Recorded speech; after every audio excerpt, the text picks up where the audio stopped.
Hi everyone, and welcome to Van Helsing 1776. Sorry about the little bit of the delay there.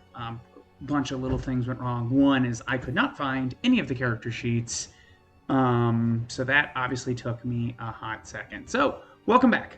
Let me unmute you guys. Sorry, it's been a little bit of a hectic afternoon.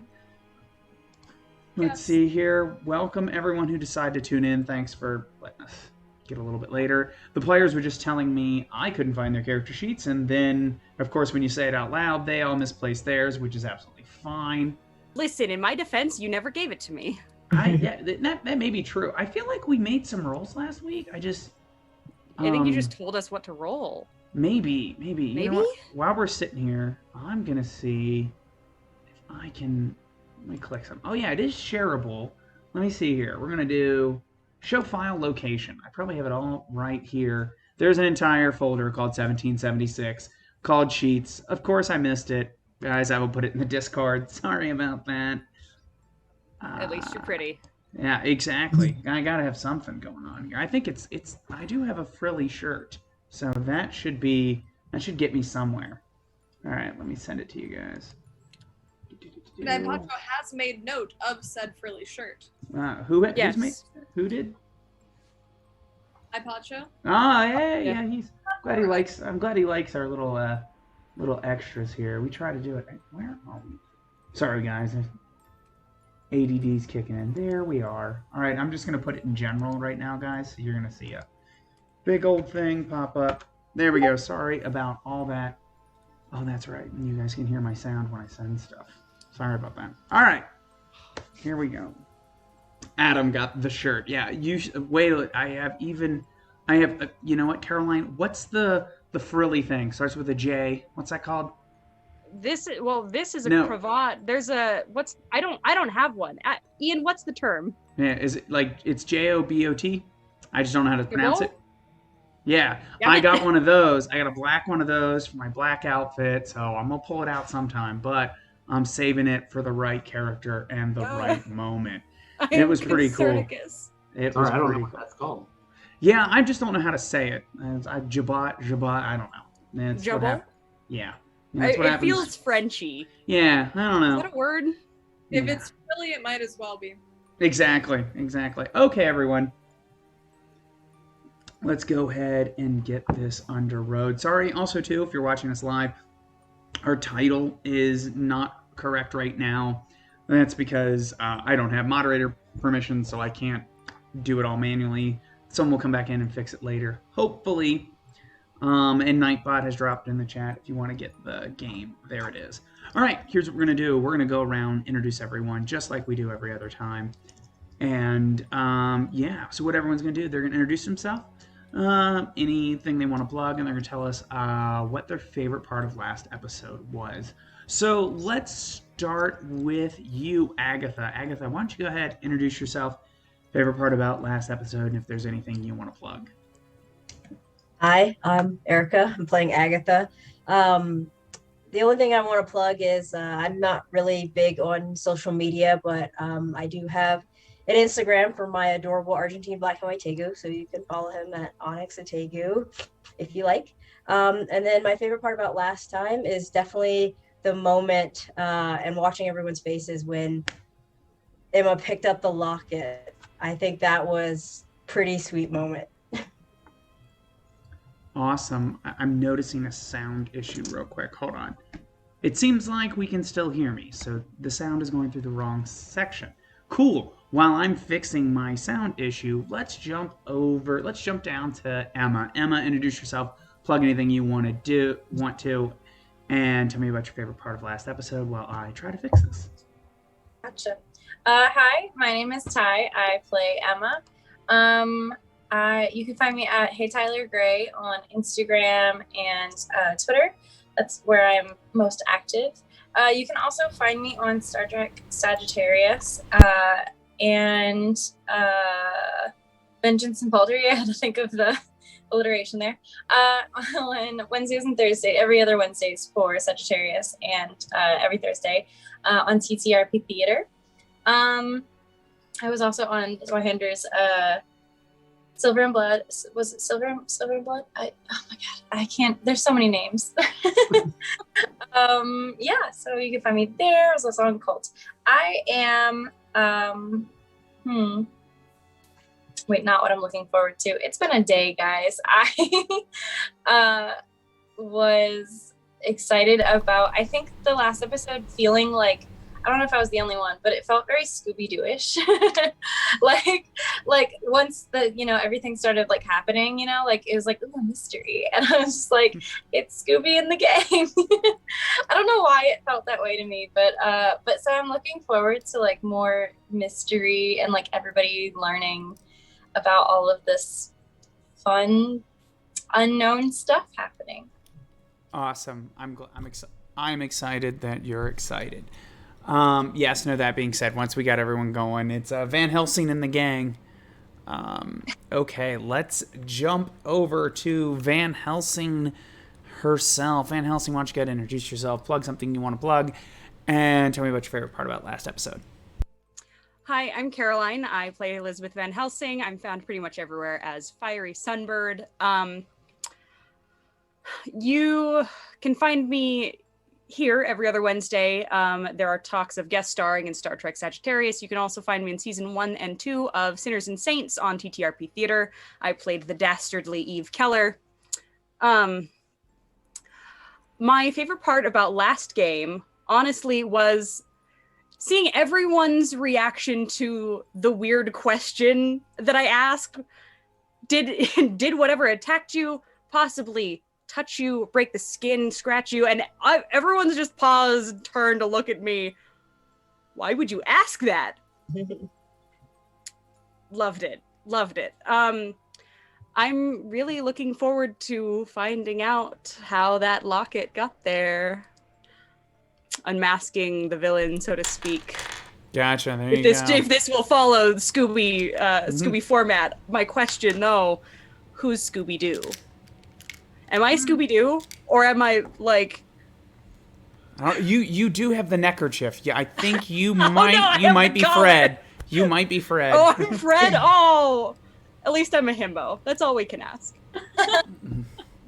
All right, let's jump over to Josephine. Josephine, why don't you introduce yourself? Favorite part about last episode, and what we're looking forward to this episode. Hello, I'm Megan. You can find me pretty much most places at Starweaver. There may or may not be an underscore afterwards. Who could tell?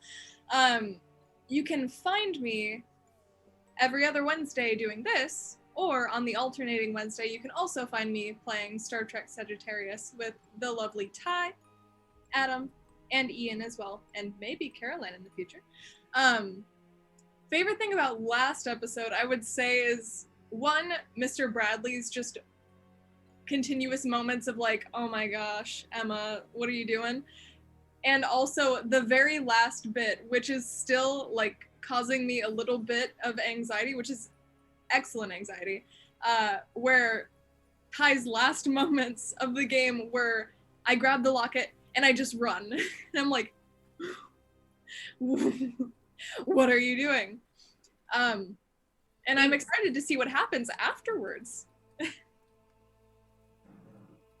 Awesome. And last but certainly not least, Mr. Bradley, introduce yourself, plug anything you want to plug, and what was your favorite part about last episode? Okay, my name's Ian. I'm playing Mr. Bradley. I'm realizing I'm plugging pretty much the same things that everybody else did. I was part of the Silver and Blood cast, so if you get a chance, go back and watch that. I had a lot of fun being a totally weird wizard in that. And then you can catch me on alternate Wednesdays in Star Trek Sagittarius, where I'm the helmsman. I think my favorite part so far is sort of playing this character who's about the most normal human being that you could possibly put in normal, and was all getting ready to try to keep Emma's family out of the Revolutionary War, and now there's like a ghost or a monster, and it's just going to get real weird real quick and uncomfortable, and Mr. Bradley's going to be kind of running behind this wild gang of women trying to keep up, and I think one of my favorite parts last week was also when Van Helsing was asking about weird questions, and that was totally out of Mr. Bradley's element. He's like, "What?"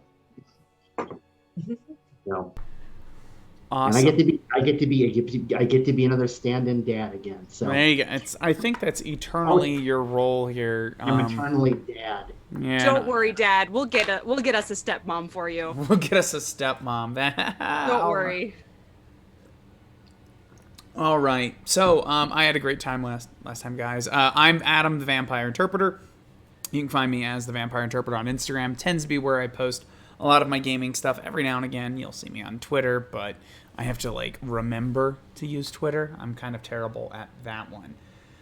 So yeah, I have a bunch of streams. I'm not gonna go into them all. I'm on Star Trek. It's the only one I actually play in, so that's tons of fun. Had a great time with everyone last time. So if you find yourself free on the other Wednesday, come over and watch us on TTRP Theater. That being said, I think, let's go ahead and get to it, shall we? Yes. Before we start, Adam, you sent us the wrong link. I sent you the wrong link. I sent you that one's the link you sent is for Megan's sheet. Oh, okay. Not to the folder. I'll roll using those stats. Gotcha. But... Okay, well then let me fix that. I thought it was for the whole thing. Oh, You're okay. all Catholics now. Yeah, We're all Josephine in this game. It's going to be an interesting time. Yeah, hello. My name is it's Josephine Van Helsing. I'm Elizabeth's other sister. There you go. Copy link. Sorry about that, guys. Copy. Done. All right, there we go. Pasting. Sorry about that. Everybody had to rush home from work. I was working in 90-degree weather today. The anti-bug spray was dripping into my eyes. I had to come home and shower and all that. Eat, cook. So everyone had a little bit. So we're a little off a step here today, but that's okay. Let's go ahead and get back into it. So, yeah, I'm listening to the music a tiny bit, and I feel speaking of Scooby-Doo, a little too Scooby-Doo right now. Let's go ahead and switch over to something else. My other music. We love Scooby-Doo. There we go. A little better. This is actually the music that's in our intro. I like switching to that. There we go. All right. Keeping up with the Van Helsings. Yes, Coconut Clifford. That's what we're doing this week. Keeping up with the Van Helsing. So, I had an idea of where I wanted to start the adventure. That being said, I did notice Josephine made a very nice comment, and I want to know how everyone wants to do this. I was initially going to start up the next morning. That being said, apparently what has left Josephine on the edge of her seat was the fact that Emma has picked up the locket and run off into the dark. Where exactly Emma's going. We can pick up right there if we want, or we can jump a little further forward. So what are we thinking, everybody?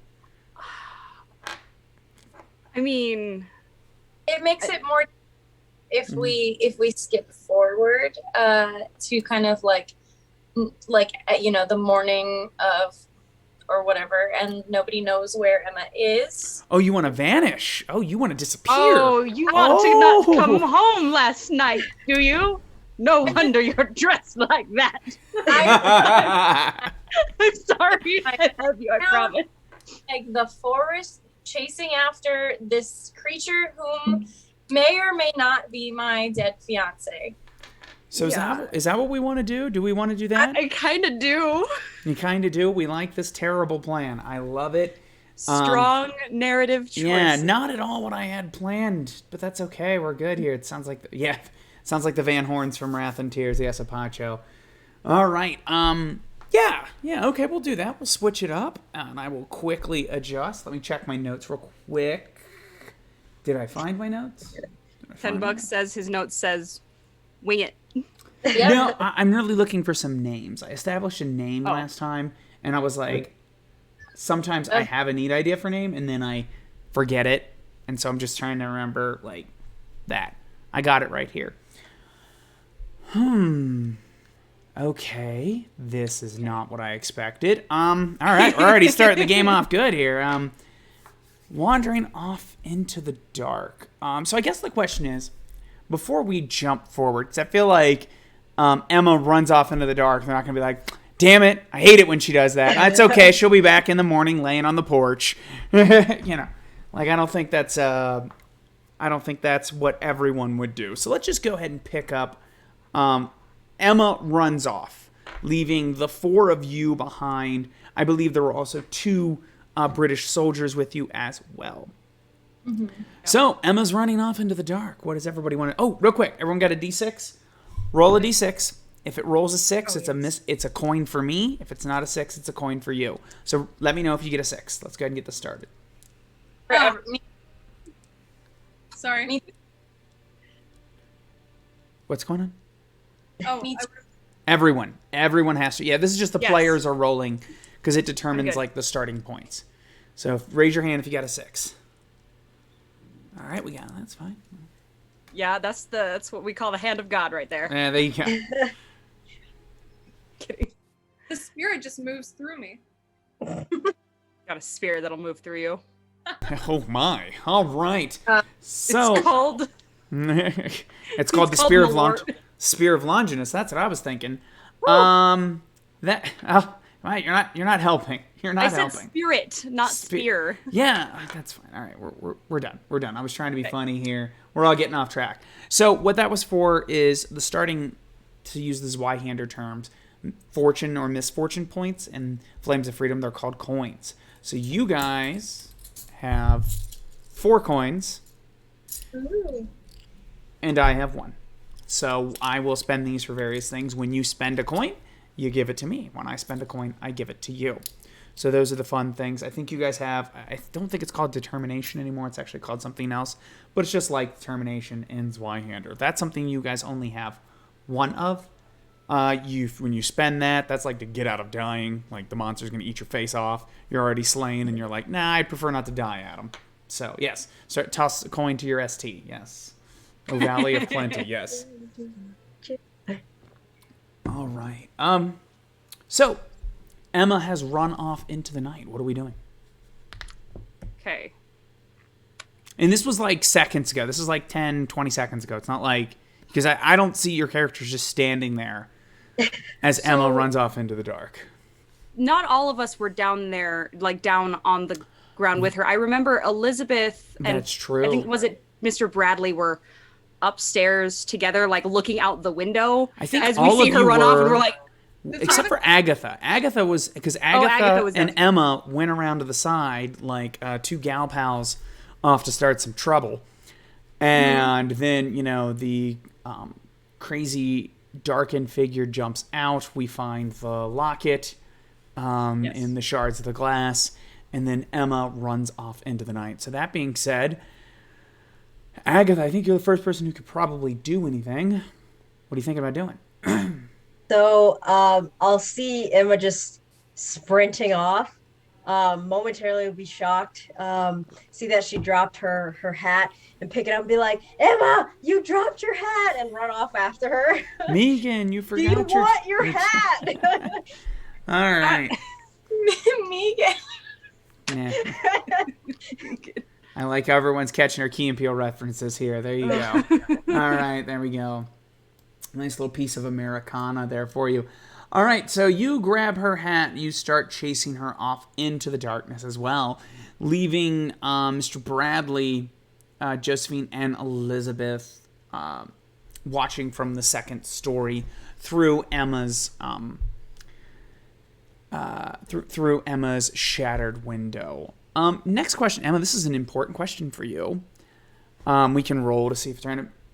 You guys brought a candle/lantern. Are you taking your candle/lantern off into the dark? If I, I mean, I don't think I said I dropped it or anything. So You did not say anything. I just didn't know if you feel like your character would have left it behind. Yada yada. I was gonna let you determine what you thought. Yeah. No, I'm taking that with me. Not that stupid. All right. Okay. So then that means Mr. Bradley, Josephine, and Elizabeth, you'll be able to look out through the shattered window, and you will see a light moving off into the forest. We'll say. I think you guys live on a clearing. So towards the forest. what do the three of you do? Well, we have to go after her. We can't just let her run off into the woods. Oh, devil's bones. I suppose we'll need a couple of lanterns. I suppose those soldiers aren't going to let just a couple of women just run off into the dark. The two soldiers will look at each other like, yeah, totally, yeah, we'll come with you. But they obviously, wandering in the dark after chasing after some foul creature that just jumped out of a second-story window and it's still running. You two are so helpful. Anyway. Come on, then. Be brave.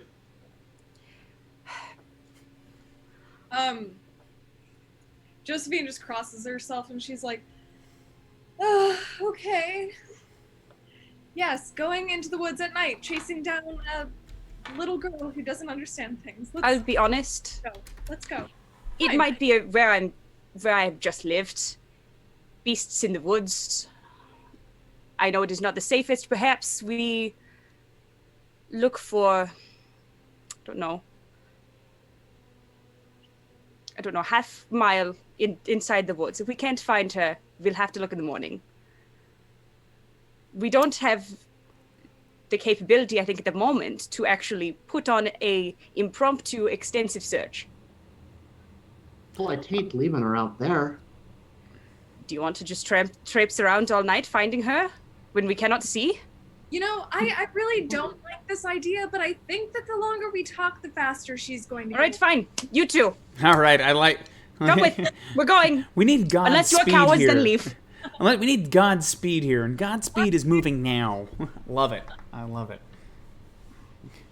I like how, so apparently, Emma just posted in the chat, but it was in all caps, and the Nightbot was very cross with you, Emma. You are in so much trouble.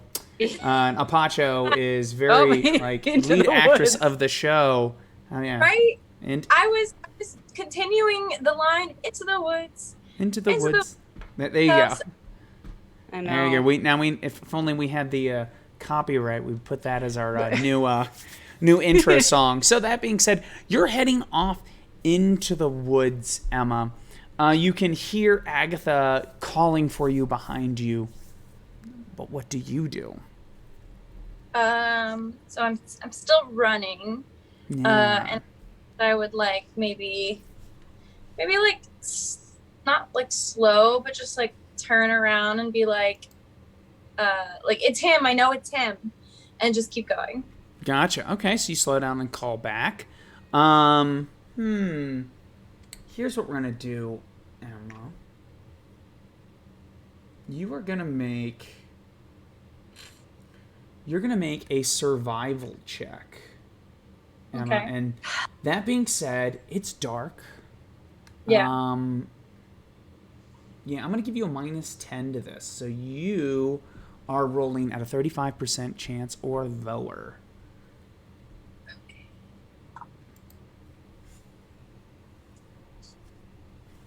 Got a 43. 43. Oh, that would have almost passed before. Okay, so you know your property well and where you live. But that being said, it's dark out. It's very hard for, and in your excitement, you're kind of losing track of where you are. You didn't critically fail, so luckily you're not going to end up in some bog or something like that. So, yes. All right, so you're going to get a little lost.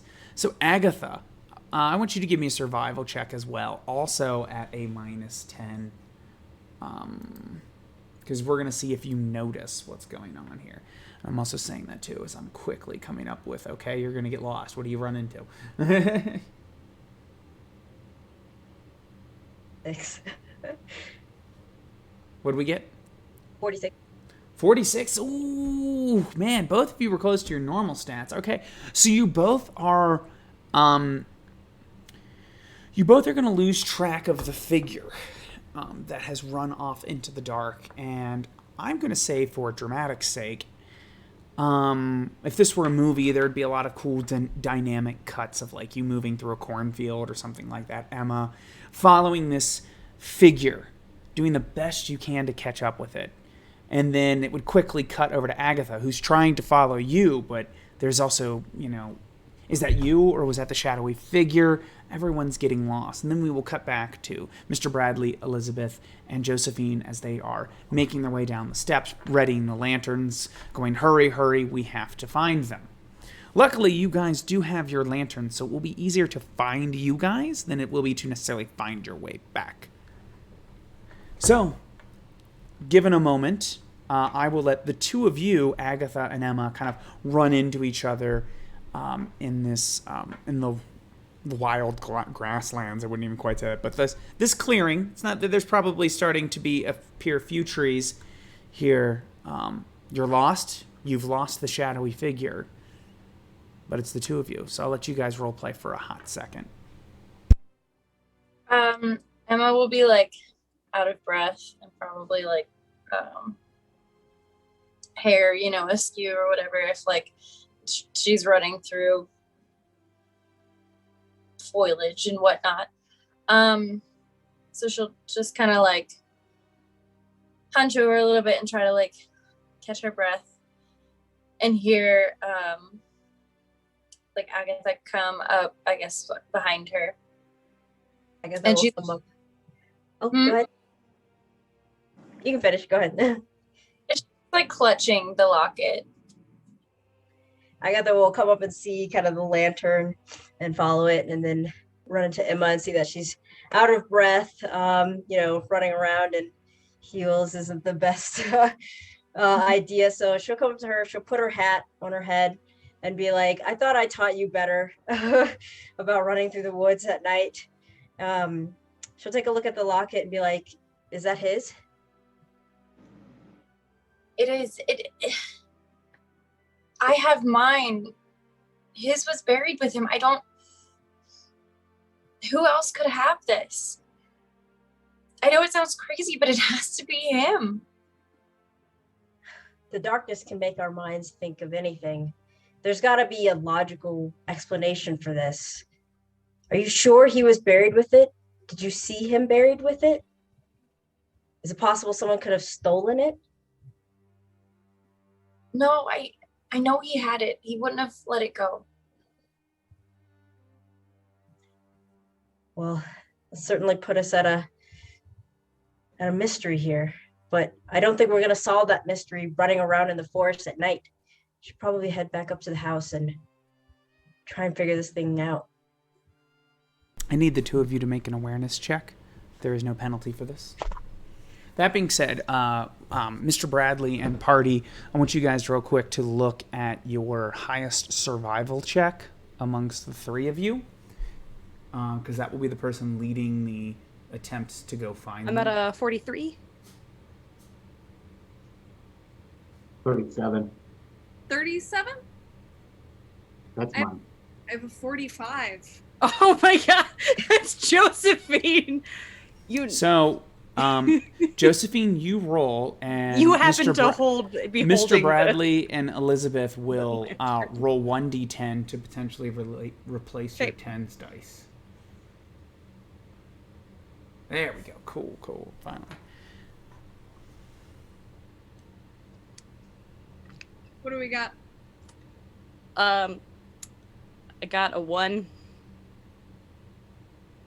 What do you got? No, sorry, I rolled a 10. I didn't roll a percentile, so that's a might not be helpful. Sorry. What about you, Ian? I got a 5. Okay. I got a 32. Oh, well, there you go. It's a pass anyways. Yeah, so. If you guys get the right stuff, could be a critical success. All right, going back to Emma and Agatha, what did we get on our awareness test? I got a 44. Was that pass? Which is, yeah, it's a pass. Agatha? Yeah, 19. 19. Ooh. All right. So, after the two of you kind of have your discussion, the night becomes oddly quiet for just a moment. And you will look up at the trees as you begin to hear birds kind of cawing. And all around you in the trees are birds watching you with little glowing eyes. Almost like for a moment you could believe that maybe that flicker in their eye is the lantern you have. But after a moment of, in that awkward silence, you know that that's not the case. So what did the two of you do? Probably gonna pull out my pistol because that's some scary shit right there. And be like, Emma, we should probably leave. This is a bit unsettling. Yeah, I agree. And we'll just like pick up the lantern and like they try to make their way back. Hopefully they're not too deep into their being lost. I love it. So here's what's happening that you brought up, Agatha. And I'm trying to get... So what's going to happen here now is this is, in fact, unsettling. There is 3 levels of horror in the game. This also turns Y-hander. There is fear, or there's stress, fear, and terror. You guys are experiencing what's called stress. And that is going to be a resolve check. As I realize I'm not talking into the mic when I say this. And then there's despair. Okay, hold on. So you guys are going to make a resolve check at a -10. And tell me... Yeah. I pass. Gotcha. I did not. Oh. All right. So now, what happens because you failed? You were going to take 1d10 plus 1 points of peril. And we will compare that to your peril threshold, Agatha. So I'm going to go ahead and roll.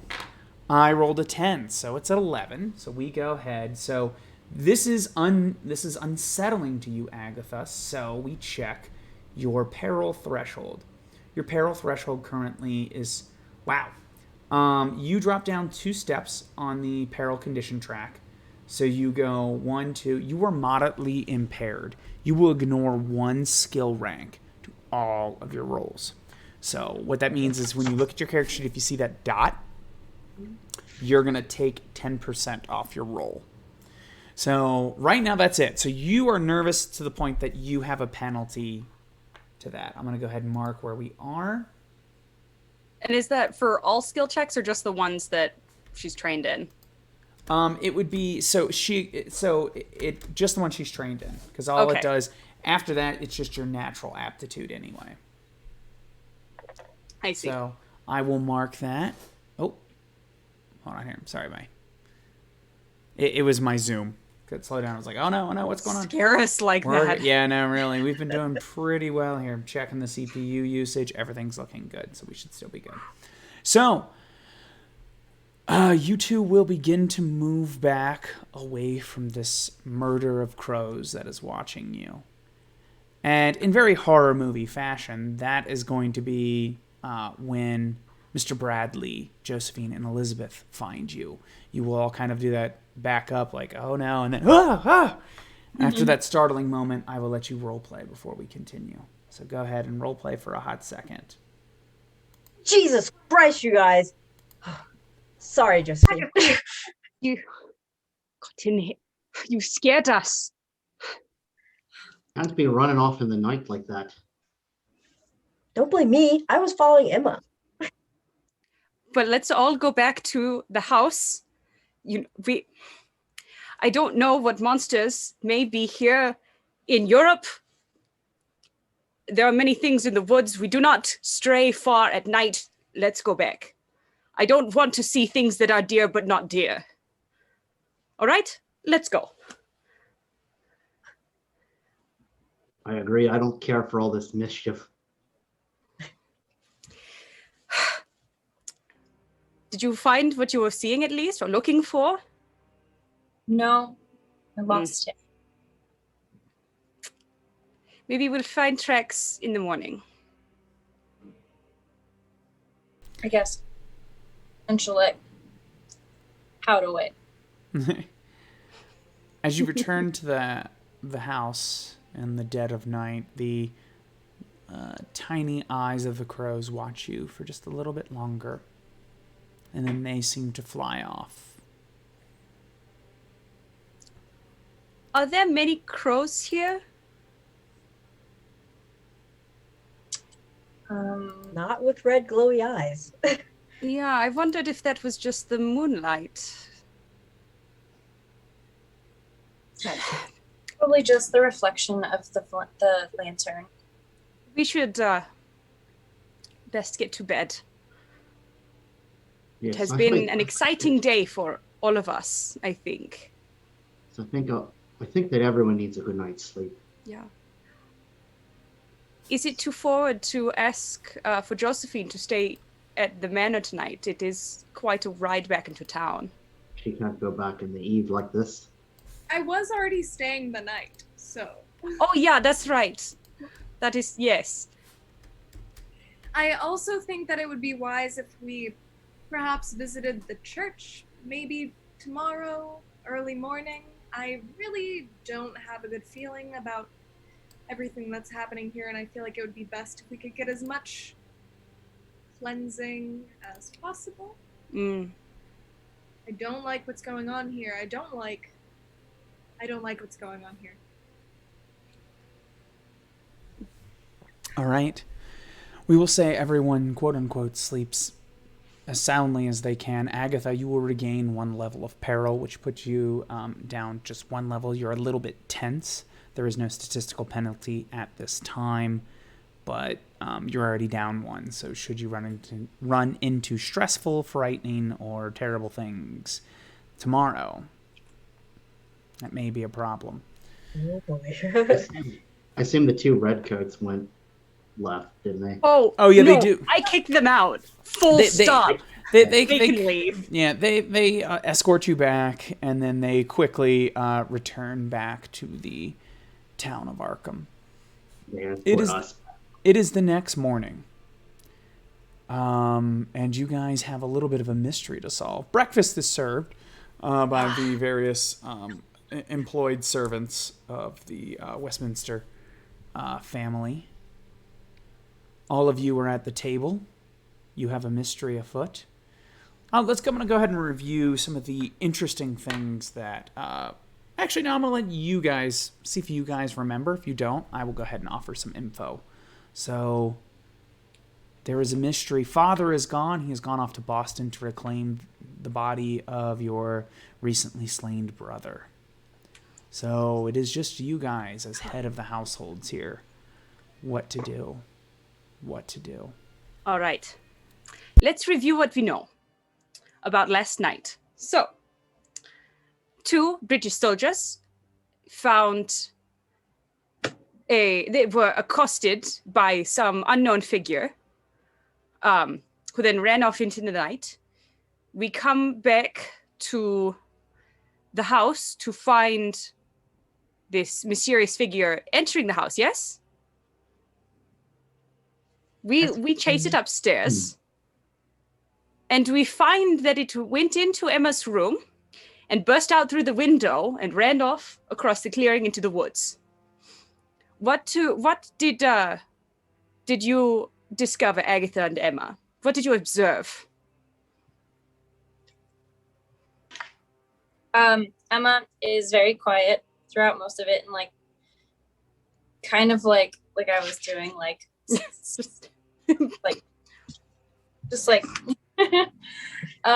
and then she will, 1 second, while I get, oh my god, I can, okay. Will I get a name, because I'm awful, and I forgot the name of my Brendan. Who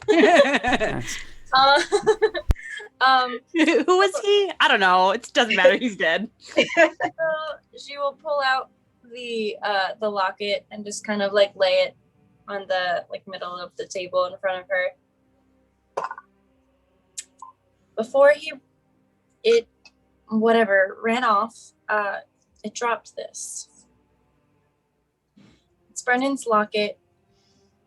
I have the other one, and he was buried with his. He was buried Holy with it. teeth, a grave robber as well. Perhaps. That's some devilry. Why was he in my room? That means he would have known me. A grave robber? Do you believe, Emma, that it was a grave robber? I don't know. I don't know what I believe. You must be careful.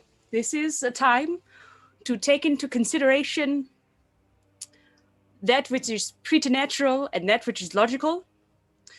Thou shalt not let thine eyes see nor thine ears hear that for which cannot be accounted. Now you keep that in mind, Emma. You are my student, and I will teach you what I have learned. We are going to solve this mystery. Open the locket. Let us see if anything is missing or if everything is where it should.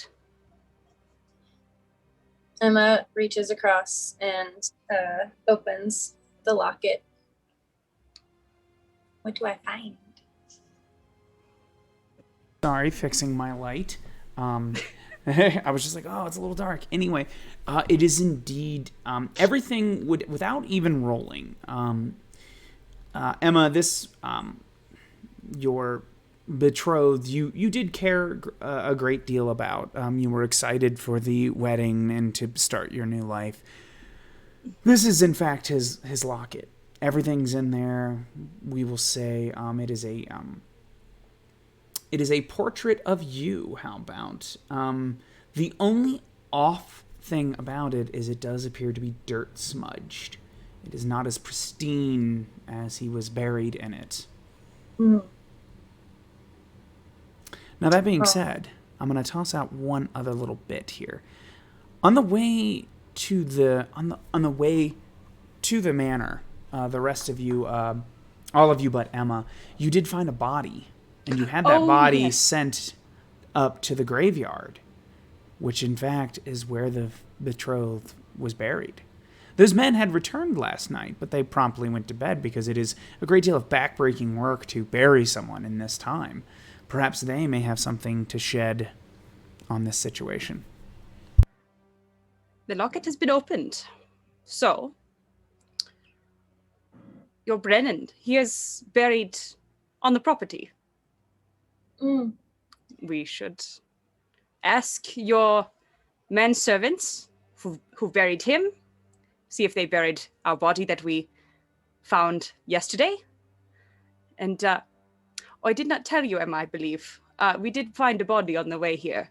I believe it is unrelated. Yeah, yes, Emma saw it. You guys kind of almost paraded it in the house. But we paraded it in the front yard, okay? It was the front yard. That being said, there is a chance that perhaps one of them disturbed a grave. Was he buried in a coffin or out? In a coffin, In a of course. coffin. Well, perhaps one of them knows. We might have to pay a visit.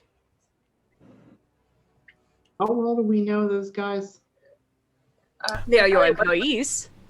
Yeah, you would have no reason to suspect. So here's the thing. Grave robbing would have required them to... So Mr. Bradley, Josephine, and Emma, you were there when Brendan, is that what I named him? Brendan, yes. When Brendan was buried. He was sealed up. He was lowered in there. They covered him up. He was in there. So any sort of robbing would have happened after the fact. It's back-breaking work in this time to do that. Yeah, they're not as deep as it is today, so I doubt everything's 6 feet under. It's probably more like 3 feet, but still. Little bit of work. The men who did the burying, at least this time, are people who, that you trust them as far as you pay them.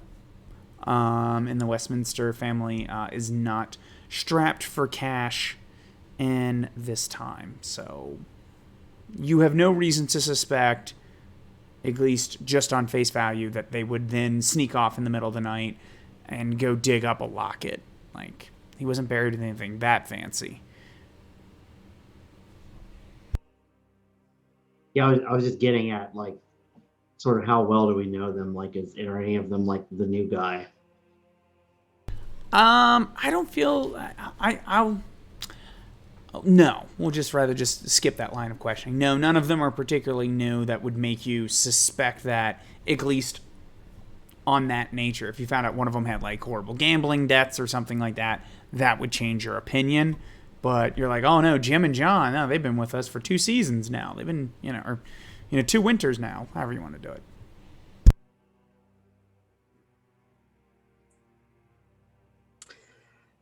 Well, we might have a look up at the graveyard to see if the grave's been disturbed. And we could question the staff. I question staff. Good. All right. I think we are making good progress. Shall we do this concurrently? Yeah. You guys finish your breakfast. And if you call up the staff, they will make... they buried this individual, wasn't near Brendan's grave, but was in the same graveyard. And they report they don't report an open grave in which Brendan was crawling out of, like a zombie or anything like that. They saw nothing suspicious, but they will admit, they weren't really looking for that. They were burying this body and trying to get back before nightfall because nobody wants to be out after dark if you can avoid it. So I guess the question is, we could head up to the graveyard. I believe Josephine made mention of trying to go to the church. So what to do next? I want to go where the corpses are. I want to go. I think we should.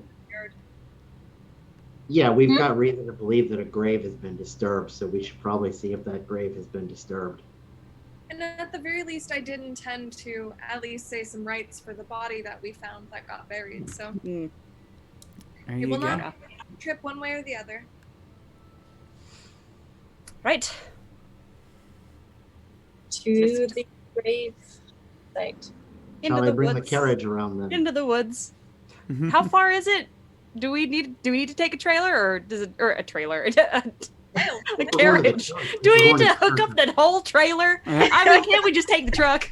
But by horseback, it would be it's a quick trip. Yeah, let's But just it's take about a horses. 30-minute walk. Let's just but take the horses. We don't need the whole carriage. But we are, were we going to go to the church, like, after? Yeah, we can. Before or after, I'm just a little bit concerned about what I'm hearing. I think it makes slightly more sense to go to the graveyard first because it is on the property, and then we can go into town. Let's take the carriage then, because this is not my words, obviously, but it might seem a little unbefitting of a young lady to ride into town on horseback. Well, no, we're not riding into town on horseback. The Just up to church? the graveyard. No, we're going to the graveyard on your property first. We can take the carriage into town. Well, I was thinking because it is a little bit away from the house, on the property, but we just hit it on the way. Sounds good. We'll say you guys take the carriage. This little bit aside, they're like, well, what do we take first? It's good enough. You guys take transportation there. We'll say 2 of you are on horseback and the rest are on the carriage.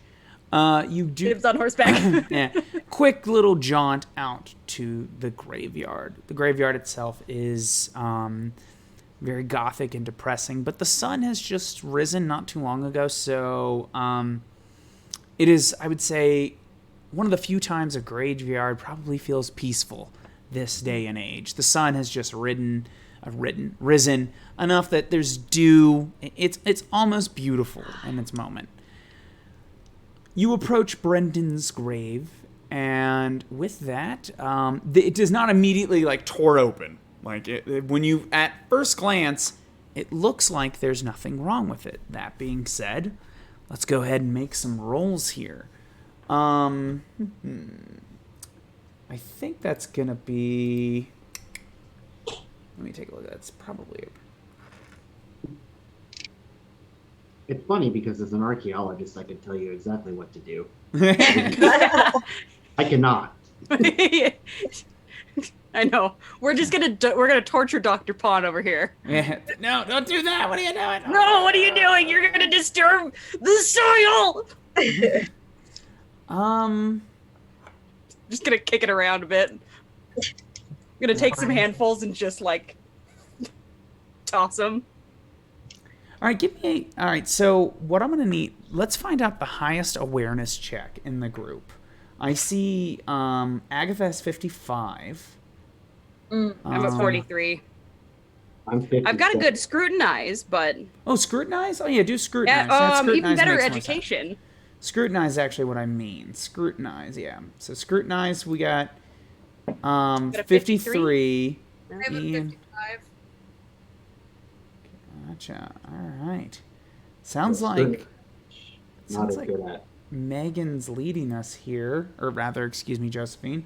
Josephine's leading us here with what'd you say again? 55. 55. You're gonna go ahead and lead us. We're gonna go ahead and just have Elizabeth Van Helsing roll to assist, rather than having all these multiple rolls here. Okay. So. Roll. What'd you get? I got a 3. And that can take over. The It's tens the 10 place. spot. Yeah. So if you rolled a 63, you could now it's a 33. So. Okay. Yeah. So that's at least better. So I rolled a 96. So I can take yeah, so now it would be a 36. And that's that is. So that's a lot better. Yeah. We'll take it. Well, in this system, it's binary. It was that you were failing, now you succeed, and the only way that wasn't going to get any better for you. So there you go. All right. So between Professor Van Helsing and Josephine, you guys take a look over this. I'm not a professor yet. Yeah, there you go. I saw you there, Caroline. That was probably the nicest thing I ever said to you. Just like, oh, Adam, stop. But You don't have to stop. It's fine. there you go. I love it. I love it. So you guys, in almost very Holmesian fashion, but not quite over the top, investigate the grave. Upon first glance, it doesn't appear to be disturbed. That being said, if Brendan was buried a couple months ago, the soil is a little bit too loose. It has been disturbed much more recently than that. So, we didn't critically succeed, so I'm not going to give you the extra bit. The soil has been disturbed, and that's, yeah. So, it's possible there was some digging. In or out, you don't necessarily know. What'd you say, Josephine? Is it specifically the soil in the area, like, of the body? Yes. Okay. Yeah. Well, Emma, you have to answer honestly. You didn't at any point in your grief attempt to see your loved one again? Did you dig up your dead husband? dead almost husband. Oh, my God. No, of course not. Hysteria does interesting things to women. It is not an out-of-line question. We notice because, you see, here and here, the soil is so loose. This. You think I would do that? You think I could No. do? It is a question to be asked. We accept your answer. It was asked because this dirt has laid undisturbed not for several months. Perhaps maybe several weeks, maybe days. Something has disturbed this grave recently. At least more recently than he was put in here. Clearly. Well, we must find out if something was trying to get in or if something was trying to get out. Could we look and see if any of the other graves that are that have been around for a while have a similar issue, or if it seems to be just this particular grave. Of your quick kind of check of probably the nearby graves, there does not. This appears to be the only one that has been getting the special treatment. The grave, because this graveyard's been here for so what's 1776, nearly 100 years. So so it's got some. It's got some attendance, so it would take a while for you to check every single one. But a more detailed inspection of the nearby ones and a kind of a glance at the ones a little bit further out, this is the only one that has received this kind of attention recently. Mm. And I don't think it was wolves, because it's only this grave. Wolves also don't Gently. rebury what they have dug up. Let's go to the church. Yeah. I will be doing some research in your family's library later this evening, Emma. There may be texts that could be helpful to us. Tell you who dug up my dead fiance's grave? No, but they will give me ideas for where to look and what answers to consider. So here's the I guess the 600-pound question here, or 600 shillings, however we want to do it. No, this is definitely the 600 pounds. Is his body still there? I mean, that was what I was going to get at. Yeah, I thought that's I was about to say, what Yeah. Elizabeth getting at was, let's dig it. I think we should all just stop beating around the bush and just dig up this grave. All right, Agatha. Sure. We can dig it up. I don't want to be here for this. I do not want to be here for this. Oh, you don't have to. The good thing is, if he is here, disturbing his grave will be doing no wrong. We can lay it back to rest, lay the dirt back.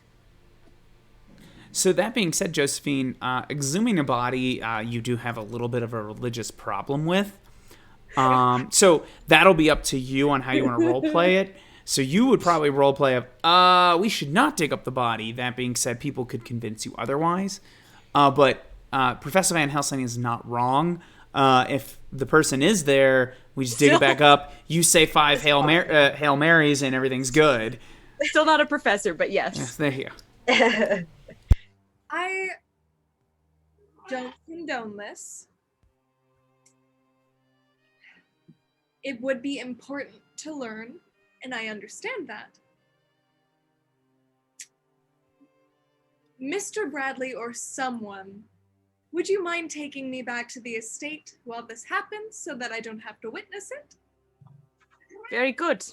I was just going to wait until later in the day, but yeah, this is good too. Or I can just take one of the horses back. That is fine too. Yeah. I'm Do sure you know how to ride on a men's saddle? It's not my... Well, rodeos probably aren't a thing, but I'm sure I can manage. Yeah, good. All right. So you're going to head back into town, Josephine? Yeah. All righty. Splitting the party. Exactly. Ooh, I got a couple ideas. Party. Okay, the all right, best so way possible. Here's what we're gonna. gang. Yeah, let's split up. All right, here's what we're gonna do, ladies and gentlemen. We're gonna take a quick break. Let everyone go to the bathroom, get their drinks, while I desperately think of what order I want to do this in.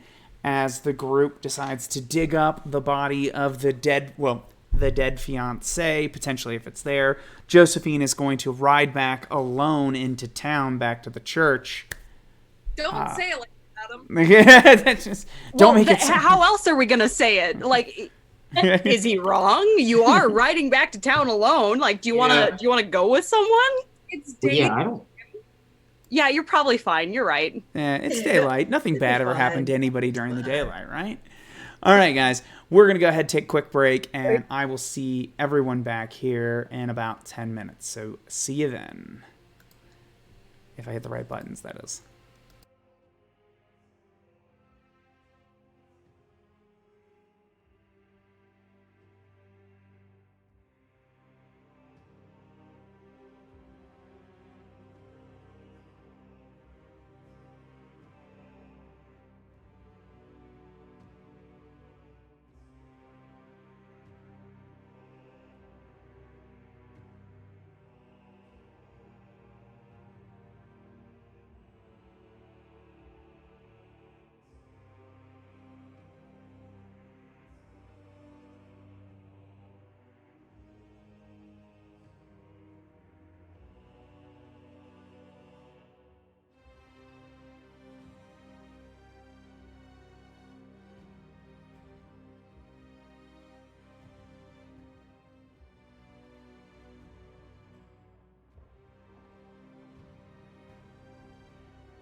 Oh, there we go. After I hit the button the second time, that's when it decides to work. All right, let's get you guys going.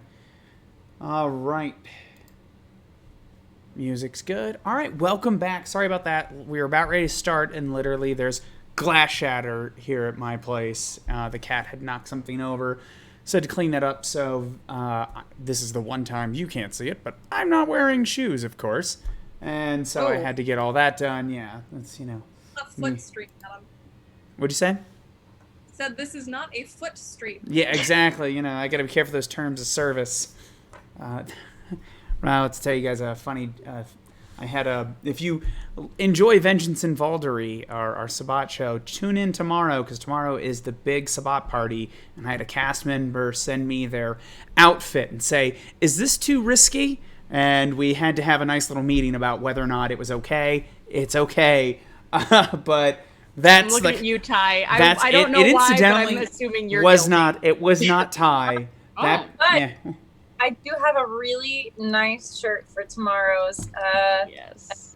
So Gotcha. So no, it was not Ty on the risque kind of thing, but it is though. So I feel that is valid. So yeah, no, I mean, I that is true. It was, but anyway, it was just funny that I'm thinking about that. Sorry, everyone. Back to Van Helsing, 1776.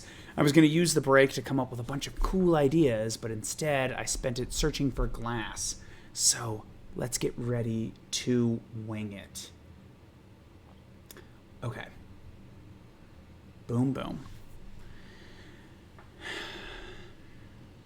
I think it'll be more interesting to follow Josephine on her trip back to the church. And I love Josephine's look at me when I say that. Like, oh, damn it, Adam. Go with God, young one. May you live in interesting times. Yeah, what'd you say? May you live in interesting times. Excellent. I gotta check That's your... right. Yeah, let's see here.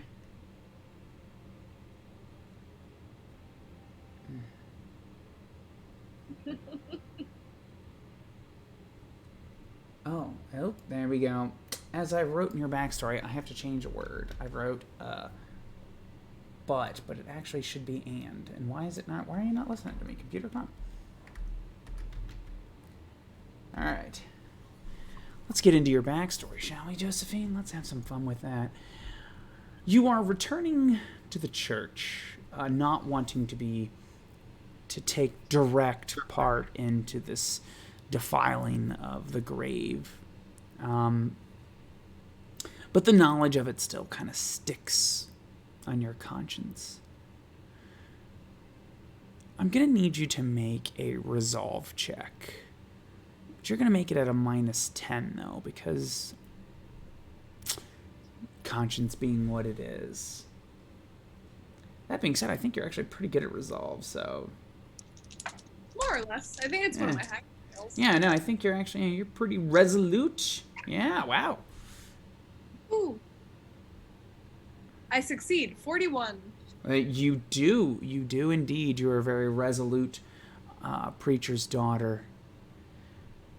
You come to a crossroads in the road. And for a moment, you find yourself dizzy and disoriented. We won't have to worry about inducing any stress or fear there. But you look as you cross the crossroad, to your right, there's someone's farm. Whose it is, it doesn't matter. But there's a scarecrow that sits upon the perch. And its head raises, and it looks at you. And what do you do? Pretty much exactly what I just did. I'm just like, no. I don't know what you are, but I walk with God and I'm not afraid of you. Be gone, Satan.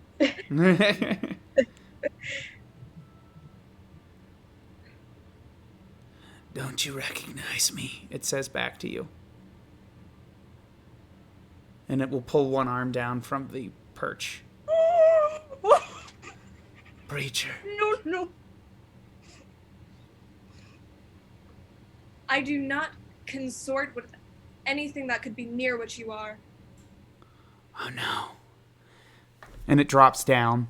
And it like crumples and then starts to sit up. You let me out, Breacher. And it's trying to like shamble towards you, but it is, while it seems to be ambulatory, it is still somewhat of a scarecrow. And you've come to allow me to get rid of you for the last time. That's very, very honorable of you. Something like that. And it's, you're on the horseback. Do you want to ride away from it? It's kind of lumbering towards you. Trample it.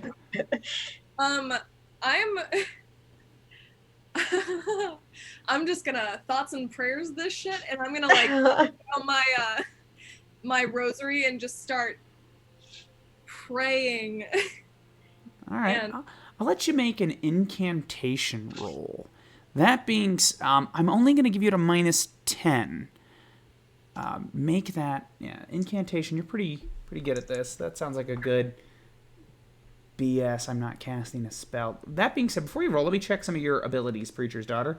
Hand of God. Any weapon you hold is treated as magically enchanted for the purposes of striking threats that only can be affected by spells or weapons.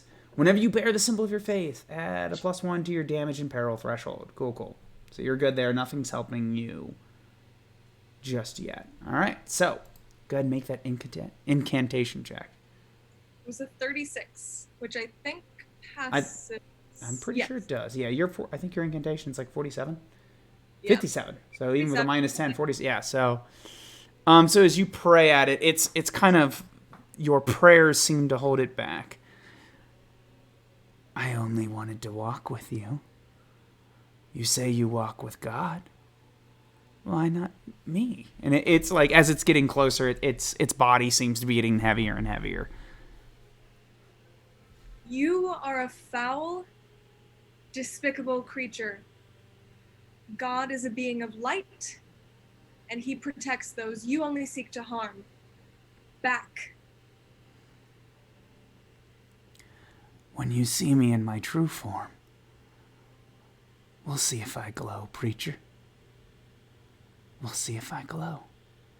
And then, like, with that, it just, the eyes of this doll, or this scarecrow, shut, and it falls lifeless to the ground. And a crow will land on top of it, pull out part of its eye, and look at you. What do you do?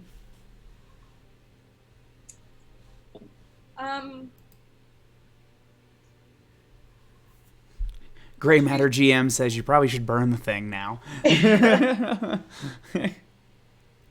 Oh man, if only I had a torch or a lantern. Yeah. You're fine. You're fine, Emma.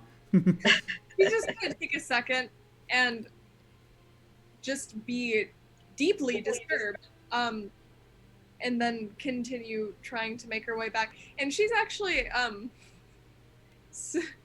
she's going to just go straight to the church.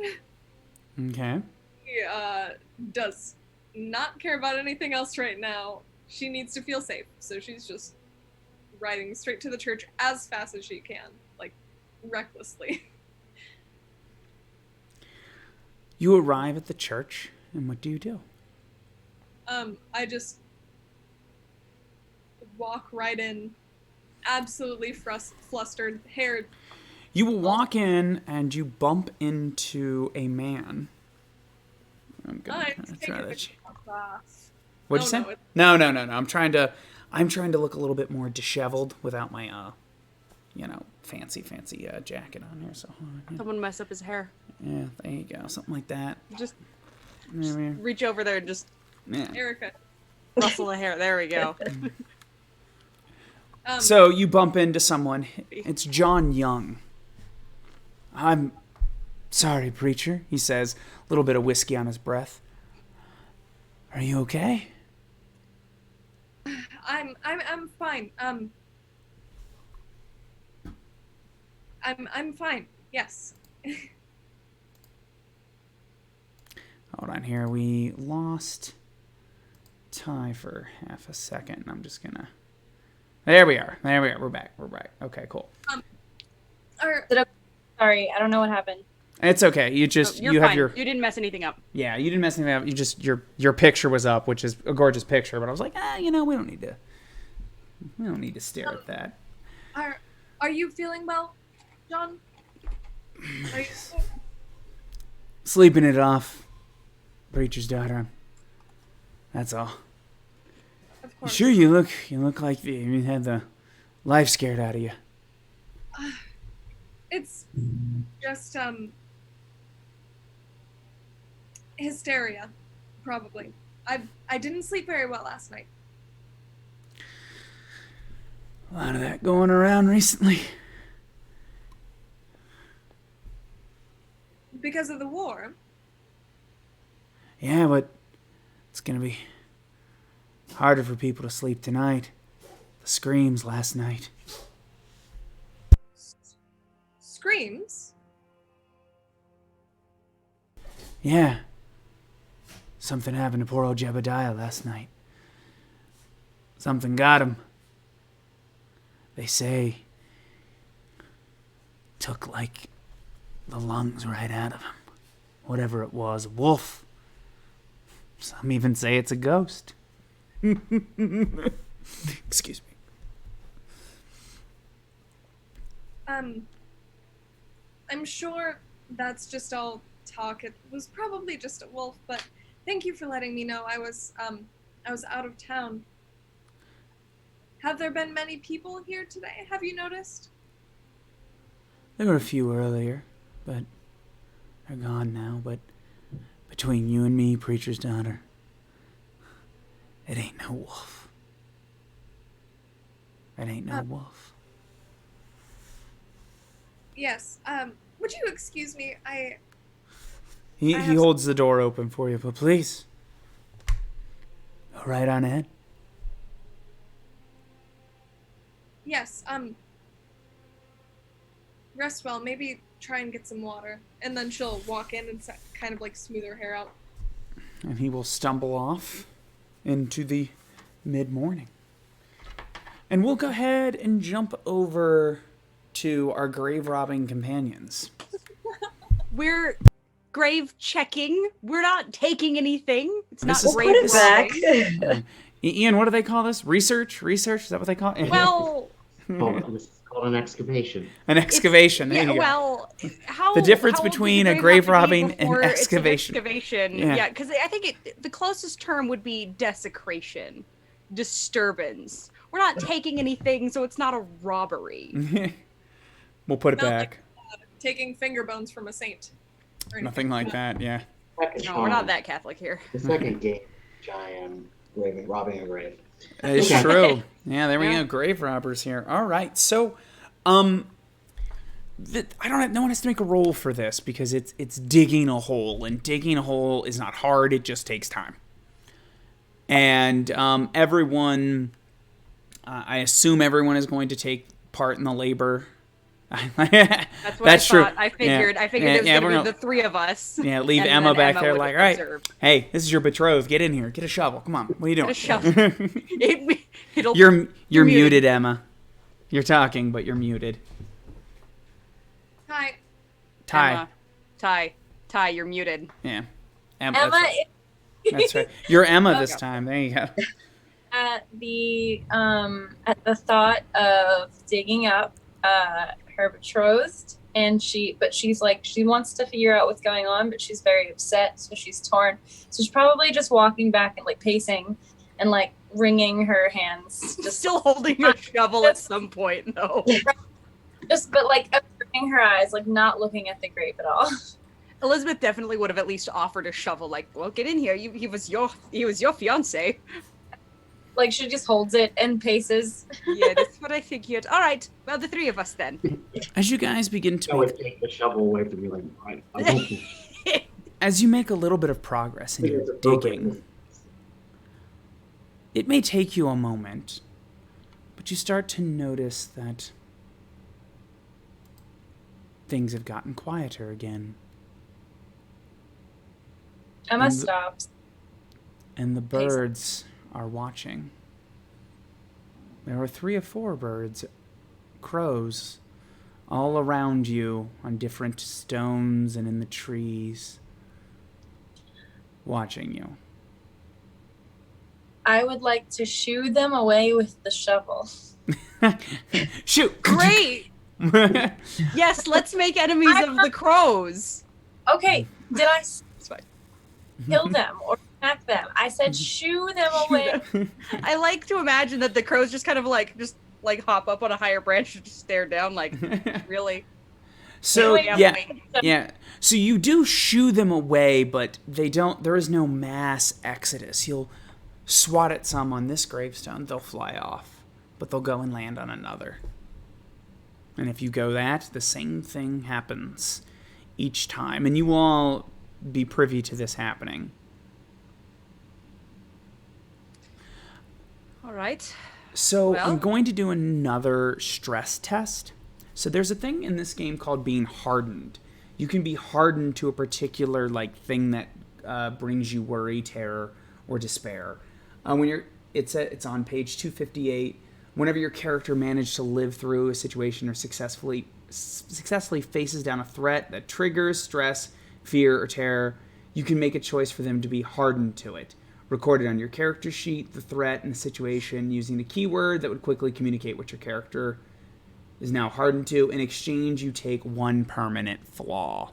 That being said, I'm thinking, I'm not sure if you want to do that over creepy crows, but just to keep everyone aware of the rules and how it will interact.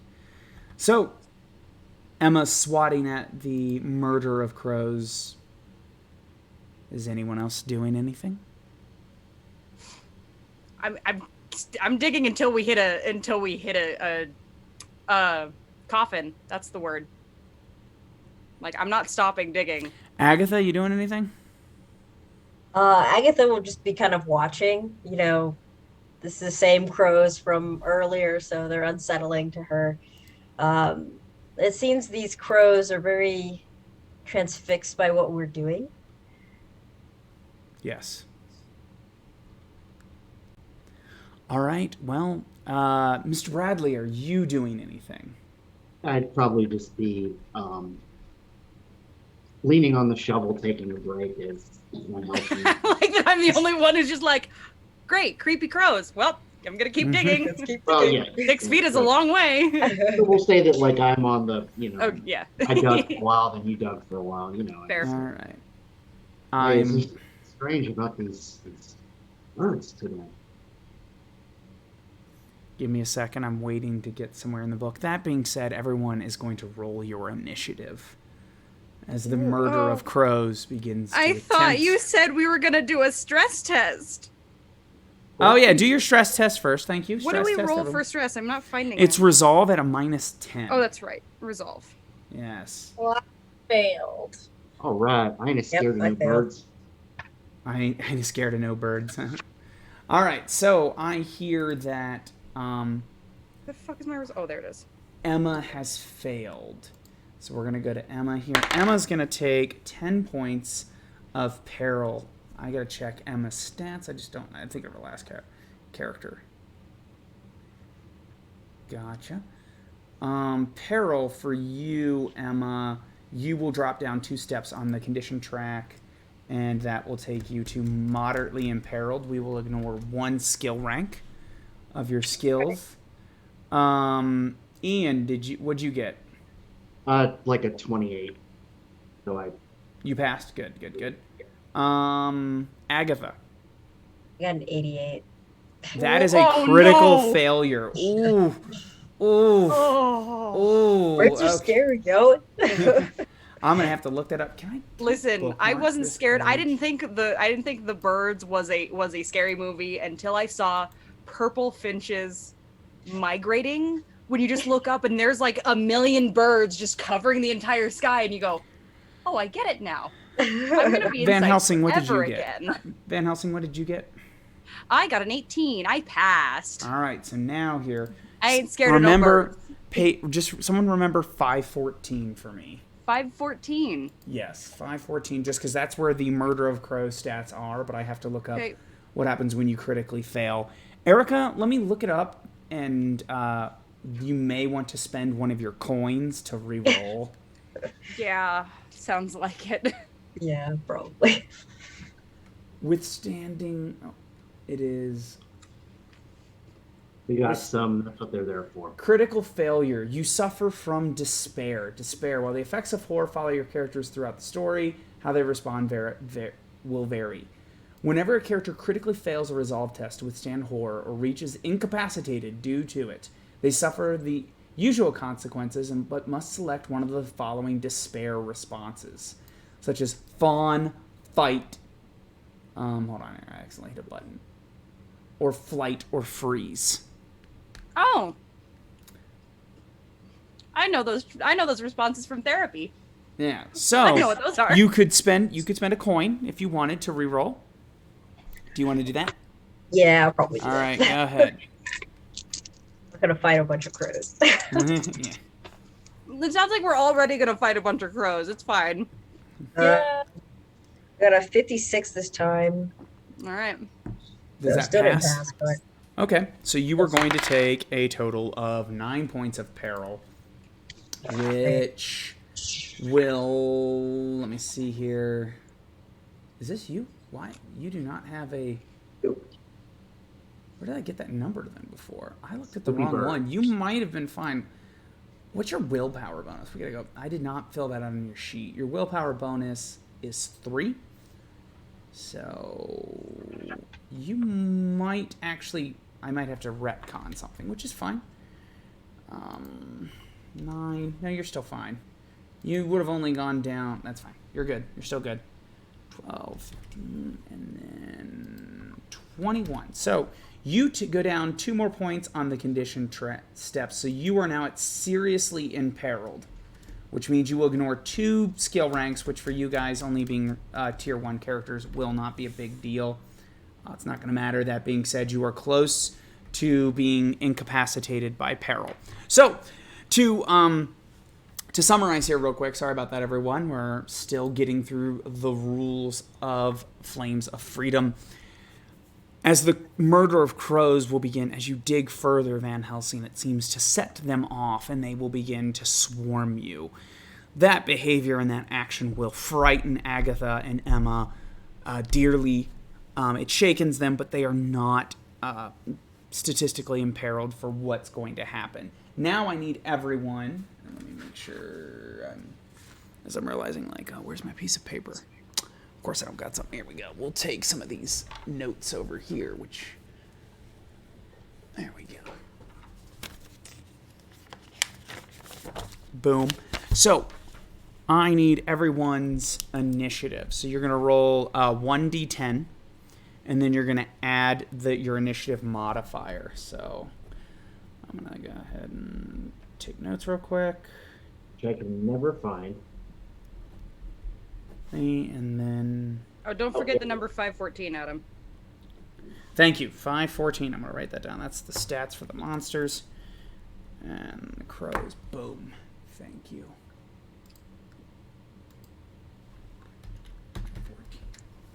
All right, people. Agatha, what's your initiative? So I rolled an 8.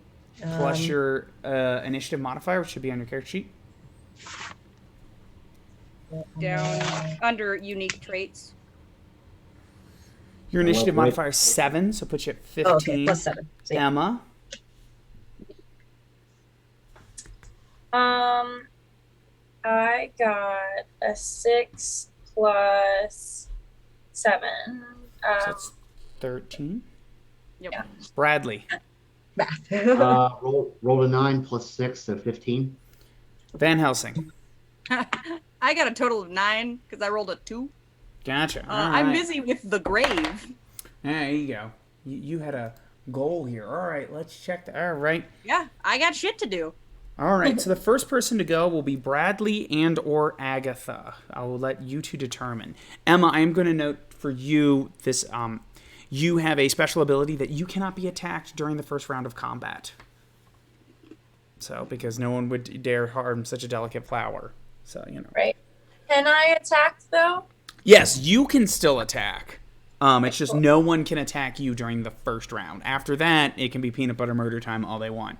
But for round 1, Peanut butter murder time. peanut butter murder time. It's a very historical Where you at? phrase. No, there you go. Yeah, and it's very, very, very appropriate this time. I'm sure Washington said it to somebody. Yeah. All right. So Agatha or Bradley, who wants to go first? Bradley can go first. Bradley, you're up. What do you want to do? You have 3 action points to spend. All right.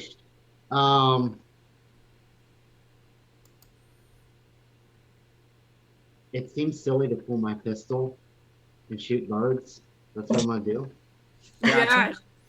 All right, so you're going to pull out your weapon. I believe drawing a weapon is just...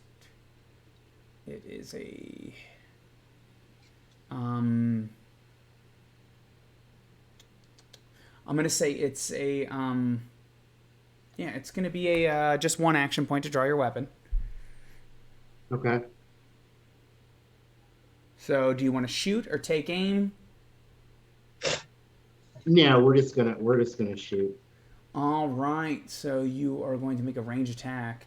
You're going to make a combat test, and the foe can make it, but you have to make your combat test first. All right, this thing My has a martial. I guess it's my martial ranged. Yeah. yes, martial range. Yeah, I have the list of each of your weapons that should say your attack. Okay, so I rolled a 53, so just barely got it. All right. Oh, actually, I just read a particular thing here, so okay, that's fine. You were immune to this. Gotcha. No, I'm just checking my stats for this creature here. Nice. All right. Okay, we will spend. How many action points do we have? Do we have any special thing for that? No, we do not. All right, so we're going to go ahead and attempt to dodge getting shot. Now, so you're fighting a swarm, so it's going to count as 1 creature, but it's actually a bunch of different birds. Right. Yeah. So, 34, I believe, is going to be... There you go. I will dodge. So, you strike a couple of crows, but for the most part, it doesn't seem to do any damage. You have 1 more action point left. What would you like to do with it? You can save it for parry and dodge, or yeah, let's save it for a parry. I can maybe parry with the shovel. gotcha. All right, so gets to you, Agatha. Agatha, you have 3 action points. I have a quick question. Did we bring any lanterns or anything with us? I will have sure, just in case. Just in case, but it's the middle of the day. Gotcha. Because my plan was to kind of do an area attack and just toss the lantern at them and hope it just Oh my god. explodes. We're gonna set the graveyard on fire. You know what kills zombies? Fire. So I'm gonna like that. I wish this were zombies. Well, it looks like this graveyard's a loss. But, like, the American vampire panic doesn't happen for another 100 years, so who knows what this is gonna do. We're gonna count it as 1 action point. It is going to be a simple ranged attack for you, Agatha. Yeah, you know what? And then you just don't want to critically fail this because it's never fun to critically fail improvised explosive attacks. Everyone catches on fire. Yeah, it's just never good with that. I got a 44. 44, that is a critical success. They do not get to dodge. Okay, let me quickly make up explosion damage. So here's what's going to happen. We're going to say it does... the base damage of it is going to be your combat modifier, which is 4. And then you're going to roll... Ooh, I'm going to look up flaming. So hold on here. Let me look up flaming as an Impromptu holy hand grenade. Yes.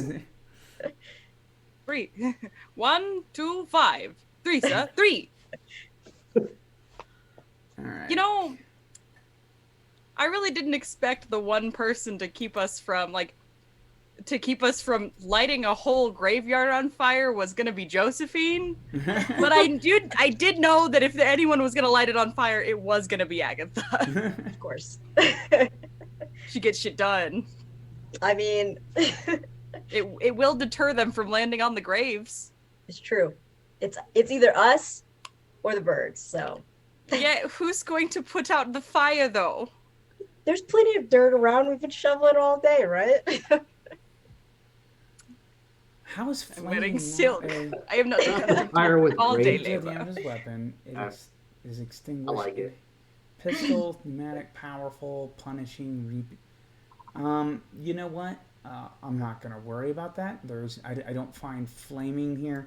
So what you're gonna do is you're gonna roll a D6, Erica, or Agatha one? rather. Yeah, just one. So you can do 4. If you roll a 5 or a 6, you can re-roll and add it together. I rolled a 3. 3. So it's going to put you at 7. So you're going to do 7 points of damage. Yeah. Let's look them up. This I got a 5, 14. Boom. Take that, Hellspawn. Yes, indeed. They do not like it. That being said, it does not drop them down on the peril and condition track. So you get 1 or 2 of them that you now have Kentucky Fried Crow done right here. But yeah, so there are relative that. There you go. That's the end of that. That was one action. What do you want to do with your other 2 action points? I have other actions. Yeah, it's always fun to save one for dodging. Like, Yeah, it's I'm definitely always- gonna do that. You could draw your pistol or draw a weapon for next Yeah, round. I'll probably end up drawing my pistol. All right, so you have your pistol drawn. With that point, now it is Emma's turn. Emma, your turn. All right, I'm gonna swing my shovel at these birds. All right. I did not bring my pistol on this fine morning. Gotcha. All right, gotcha. You just hiding it in your corset. Just got a bam. All right, go ahead. Give me a. She's my student. I have already started teaching her well. It's the proper place to put it if it's not in your pockets. Yeah, there we It's in your go. pockets at this All point in right, time. yeah. Big ones. All right. You're gonna do so that is a simple melee. Simple melee check. Yes. Cool. Dang, I got a 15. There you go. Ooh. That hits. We are going And to then knock it out of the park. You know what? We're not even going to try to dodge. I'm not sure if you're going to do enough to hurt me. So you're going to go ahead and you're going to do your combat modifier and base damage. So 3. Roll a d6 and see what you get. If you roll a 6, you get to re-roll it and add it together. Got a 3. So that's going to do 6 points of damage, and you totally hit a crow. But Nice. the crow just goes bunk, and that's it. It does not seem to be damage the swarm significantly. You have 2 more action points. Emma, what do you want to do? Can I hit it again? Or Absolutely. like at the crows again? Just Yes, you can. Good. Give me a swing. okay.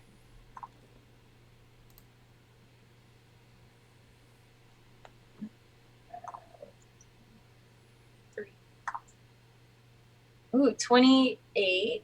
And That then hits. a 6. So if you rolled a 6, you're going to roll again, and you're going to add those 2 numbers together. If you roll another 6, you keep going.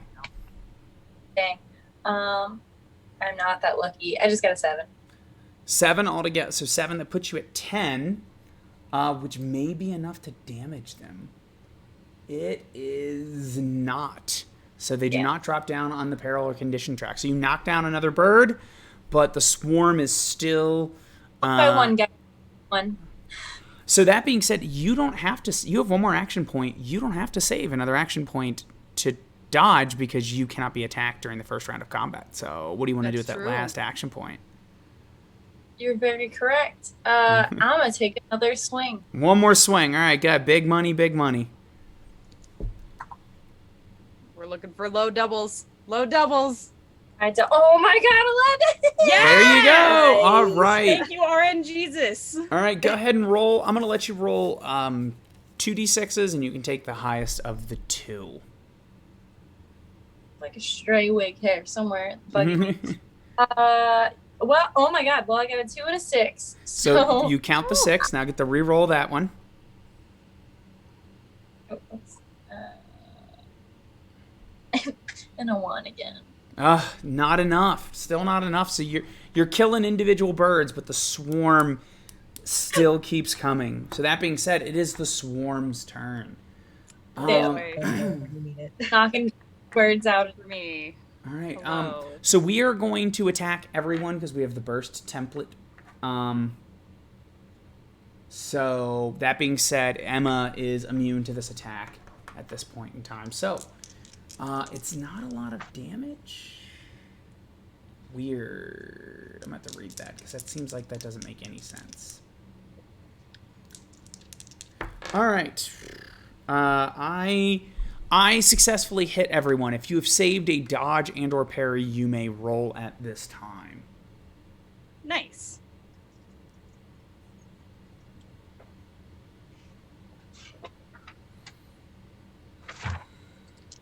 Oh, great. Well, I don't even know what I need to roll under, but I'm pretty sure a 94 doesn't beat it. Yeah, I think it's safe to say I am busy digging still. Gotcha. unbothered digging. Eh. Unbothered tending my fields. What is dodge under? Dodge is so dodge is an athletics check, I believe. Oh right. Well, so it doesn't matter. It would be I failed. yeah. Okay. Yeah. I Yeah, I failed by failed. like 60%. I rolled a 95, so I failed to dodge as well. All right. Well, I have rolled a pretty nasty attack. I've got to look up what this does here. So you guys are going to take 15 points worth of damage. That being Ow. said, yeah, it is terrible. But I gotta look up what this particular thing does here. Oh no, wait, I want weapons and wares. There's some other things. Yeah, no, these things are gonna kick the out of you guys. What just happened here? Jeez. That's one away from the 3 down. Yeah.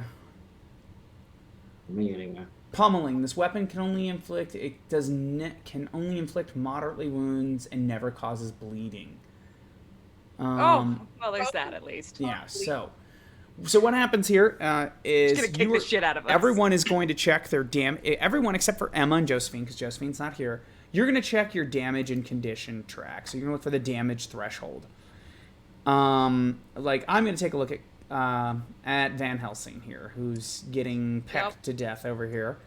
So 15 will drop you down 3 steps on the condition track, Yeah, which will I'm take seriously you to wounded. seriously. Or no, I'm but- moderately wounded. Yeah. So no, you are still seriously wounded. Like you can still get dropped. Oh, yeah. You just Yeah, don't have to seriously. roll for those injuries. Okay, that's So right, what that's you're right. going to do here is you're going to roll 1d6 Van Helsing. Okay. And if you get a 6, you suffer an injury. Nope. All right, cool. Now That we're was going to a jump 1. over to Agatha. Just going to as we're going to go down the list. Agatha, you will drop down 3 steps on the condition track as well. Roll a d6. Oh, I got a 6. You will suffer an injury. So we're going to look that up My here in leg. just 1 second. She's injured. And then we go to Mr. Bradley. So I think I need 16 to go down 3, so I think Yeah, I'm so you down. only get on 2. Oh, I'm in the wrong spot here. So That's still- now you still have to roll a d6 though. Okay, I rolled a 1, so I'm okay. Yeah, there we go. So that being said, I gotta look up the injuries here. All right, Agatha, roll a dice, a d100, and tell me what your result is as we get to the fact that you just got messed up. I mean, it's Yeah, not too 9. bad. 9? Oh, okay. You are going to be just fine here. Oh, okay. Whew. All right. So this is only a moderate injury. You rolled a 9. Blurred vision. You are bleeding, which we ignore because this damage this cannot do bleeding. Your character, until fully recuperated, reduce your damage and peril threshold by 1. So you are down 1 on it because you're blurred vision, and for some odd reason that seems to make less sense. But okay, -1, 2 damage. All right. So that was their action, and now I'm going to attack everyone again. Oh no, wait! I used 2 actions to dodge before, so never mind. I don't get to. Now, good. Now we get to go to Van Helsing. Van Helsing, it Yes. is your turn. Good. I have decided not to take the strong narrative decision to continue to dig because these crows have made an incorrect action to attack me. So first, I would like to try and hit them with my shovel. Okay. I'm holding that. So, roll. Okay. I succeed. All right. So you're going to roll a d6, add your combat modifier to the damage. So that is a 6 plus combat modifier. Fucking, where is it? God damn it. So you rolled a 6? No, I rolled a 4. So 7. Sorry. So 7. Okay, I see the damage. So just added to the where it says the damage for the the melee weapon. Yeah. Do you have a shovel as a weapon?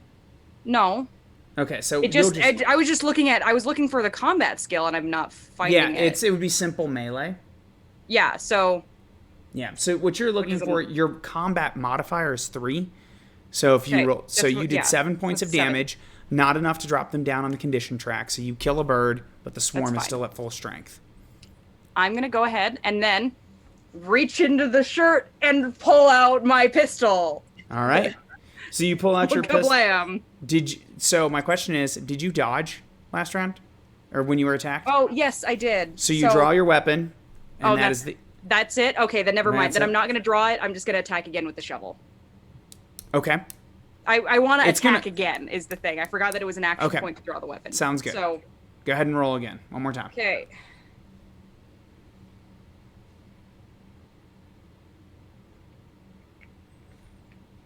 Woo.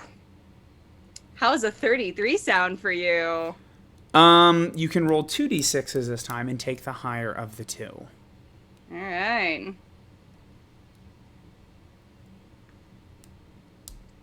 Okay, that's a 6. So 1 was a 6? Yep. All right, we'll re-roll that one. And a 5. So that'll put you at 14. Yeah. I know that'll drop it down 1 step. I was going to say it better drop it at least 1. Yeah, just 1. If not, we better start running. Yeah. It is now the end of round 1 of combat. We are entering round 2. Agatha and Mr. Bradley.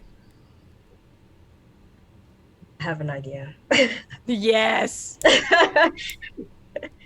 Mr. Bradley, what do you want to do since we established your first here? Okay. Since reloading the pistol is going to cost me an action point, I think we better just okay, we're gonna fire the musket at him. All right, you grab your musket, which takes you an action point to draw, and fire your musket. 24, so I hit. You hit. Roll that damage. Actually, we're going to try to dodge that. We do not like guns. No, don't do that. Now, I succeed. You could spend a fortune point to make me, or coin to make me re-roll if you'd like. Do it. Do it. All right. That was a good expenditure. So there we go. I do miss. So now, roll the damage of your weapon. Okay, so the damage is... So you're also... I have a weakness to black powder weapons, Whenever I am exposed to the weakness, this weakness, I suffer an additional d6 fury dice. Okay, so, and my dice explode on a 5 or 6. Yes, and that will be Yes. still true with this, yes. And there might be something else here. Yeah, I'm checking you out here. If Come you're on. They also explode on a 1. Oh my god. The black Yeah, powder. muskets are cool that way. Pistols explode on 1 or 6. I think it was... Alright. Well, the So this dice is explode, black shall we powder with- say? With this weapon, your fury dice explode to deal additional damage on a phase 1 or phase 6. So 1, 5, and 6, you're rolling 2d6. On a 1, 5, or 6, you get to re-roll that dice. I get to roll 2d6? Yes, because it is Yeah. a weakness to black powder weapons, so you get an extra fury dice. Ooh. That could be dangerous if they both Okay, explode. so I say again, like when I roll 2d6, I pick the highest, or I get the... No, these you get to add together. So Okay, you'll add them together. so- If any of them are a 1, 5, or a 6, you'll get to re-roll that dice, and it counts as 1 die. Am I making Yeah. sense? Yeah, and add it. So I've rolled 7 so far. I have a 5. Rerolling the 5. Falling on the ground. It's a 1. There you go. Do So we it gets to count, do we reroll. count floor rolls? But yeah, it is 8. a 1, so it still explodes. So roll it again here. So up to 8. Another 5. Woo! So there you go. That puts you 5 at 13. We haven't even added the weapon damage yet. Yeah, 13. Yeah, not yet. This is all die. Oh, we love it. Okay, so we're up to 16. I roll a 3. All right, you do 20 points worth of peril damage, which Like is 5 a of them all lot. like lined up right at the muzzle. So they drop down 2 addition. So they're down 3 steps on the condition track. I would hope so after that. They are 20 immune to injuries. So they are still. They're still up. That was your first action. So you draw it out and just because it fires off in all the directions. What actually would happen mechanically is some of the birds will fly off at the sound of the musket fire. So 2 more action points left. Mr. Bradley, what do you want to do? So apparently, looking at the rifle, it's a socketed bayonet. So apparently, it's like a plug bayonet. So I'm going to use an action point to put the bayonet in. And then you're going to stabby stab? Yeah, and I can't actually fire it, so it's actually more like a plug bayonet. And I'll just go ahead and stabby stab. Yeah. All right, go ahead and make Fix that. bayonets. Yeah. Make your bayonet check, please. Yes, All right. Damn. that's my action points. You miss, gotcha. All right, cool. Now we go to you, Agatha. So after the explosive musket fire, the murder of crows seems to be a lot more daunted. What would you like to do? So can I like blind them like pocket sand with like a shovel full of dirt so that we can run? So yes, you Dirt. can. You can do that. That would be a guile check. I'm not sure if you're good at guile. I think you are. I hope so. Yeah, you have a 55 to guile. You could also let me see here. You do have your pistol, which you haven't fired yet, and you now have seen they're extremely allergic to bullets. Once they hit, yeah. Yeah. I So still what do you wanna go sand. You Fair want to enough. pocket sand. Okay. Go ahead and make a guile check. And I will look. Oh wait, I did succeed. 51. 51. Ooh. All right. Just barely.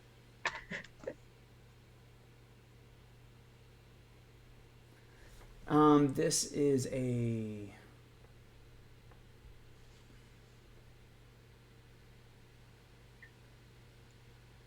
Nope, that's not what that is. Where is this? Did they remove this? Special actions first article words as weapons.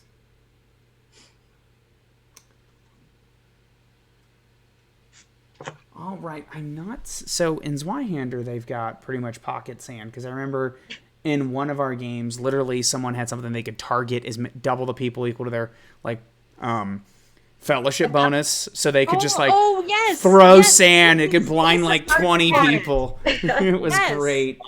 Ace's character had it. I remember when he used it. Yeah, Oh, it was that was so good. ridiculous. It was our definitely not The Witcher game. Yeah. Oh, so no, we totally played The Witcher. Like, so it's a fan channel. Yeah, we can talk about The Witcher all we want. Fair. We did Pocket Corn and Silver and Blood, yeah. Yeah, Pocket Corn, yeah. So, Pocket Corn, that's right. So what I'm going to say here, just because I don't feel like looking up that specific rule, that's just going to slow us down.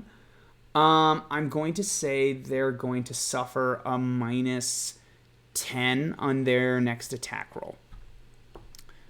So as you grab up loose full of dirt and you just start throwing, and some of the crow instinct, like, oh, maybe it's food. I don't know. Sounds good. So there you go. Like, That was one action point. Now what do you want to do? Shoot it in the face. Shoot it in the face. All right, so you take an action to draw, second one to your last one to fire. So go ahead. Your pistol is a 53 is what you roll at. 25. 25, that will hit. We are allergic to bullets. We're going to try to dodge. Maybe. It literally got stuck in my frills. Like, what does the dice say? That being said, we did fail to dodge. So go ahead. So you're going to roll 2d6. Okay. Agatha, and on a 1 or a 6, you get to re-roll and count it. Okay.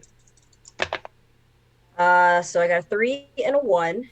So you're going to re-roll that Roll 1, so one. you're at 4. Yeah. And if it's a 1 or a 6, you'll get to re-roll it. I got a 6. So there you go. Yes. So that puts you at 10. So re-roll it. Another 6. Right. Put you at 16. Oh, it fell. Guns are dangerous. Guys, That's a 1. guns are dangerous in this game. So you can stop right now. You've dropped them down another 3 steps on the condition track, minimum at this point in time. And there's only like 5 steps, I think, on the condition track. So as a last bit of musket fire fires off, and the swarm disperses. Get out of here, birds. You say that as also, too, you have been... like, you crying. definitely have crow claws at your eyes and things like that. Like, eyes are watering because, like, one of the birds, like, maybe, like, Lock us in. hit right on the eye, like, fuck. Yeah. Speaking of which, you are all like, well, with the exception of Emma, who is completely pristine, not even bothered. It was like, oh God, we've been injured. Emma's like, what's wrong with you? I broke a sweat at least. Swinging. Exactly. Yeah, exactly. You know what it is that we're all feeling just a little bit peckish. Thank you. It's been a fun stream. All right. So, that being said, most of you are somewhat injured a little bit, with the exception of Emma. What do you do? I'm gonna go see if Agatha's okay. Like, I'm gonna pull out a handkerchief and like wipe. It bit me. Oh, it's better. Just wiping the soot and like little claw marks with a handkerchief. I love it. I'm totally gonna screen cap that later. Like, it bit me. That's gonna be the nice frame for this episode. I'll have to go back and tell the Zweihander people, like, I got the perfect one for you. That being said,